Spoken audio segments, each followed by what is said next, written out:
नमस्कार। आज का जो सूत्र है वह सूत्र हितोपदेश में से लिया गया है। चक्रवत् परिवर्तन्ते दुखानि च सुखानि च।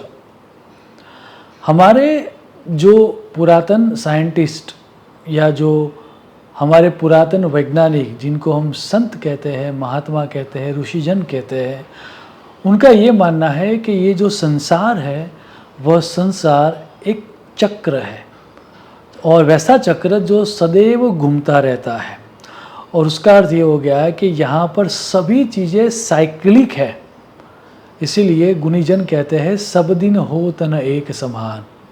सो यदि आपका समय अभी अच्छा चल रहा है, यदि अभी आप सुख में हो, तो प्लीज़ किसी को इग्नोर मत करो, किसी का अपमान मत करो, किसी की निंदा मत करो, क्योंकि अभी आपका सुख का समय चल रहा है।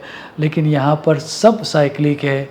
ईगोइस्टिक होकर यदि आपने किसी का अपमान कर लिया तो सुख में तो आप अपमान कर लोगे, लेकिन सुख के समय के बाद एक ऐसा भी समय आएगा कि आपका दुख का समय आएगा।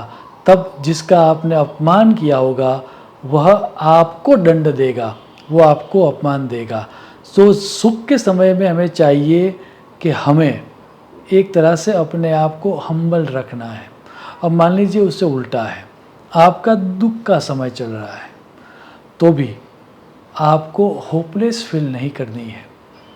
आपको निराशा या फिर हताशा में नहीं जाना है, क्योंकि ये जो सूत्र है वह सूत्र बड़ा ही मूल्यवान सूत्र है।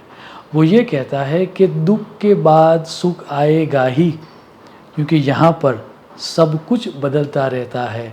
एक चक्र की तरह यहाँ पर सुख और दुख बदलते रहेंगे। हितोपदेश का यह ज्ञान हम सबको याद रखना अति आवश्यक है कि चक्रवत् परिवर्तन्ते, चक्र की तरह ये सब परिवर्तित होता रहेगा, चाहे वो सुख हो या वह दुख हो। शुभम भवतु। प्रणाम।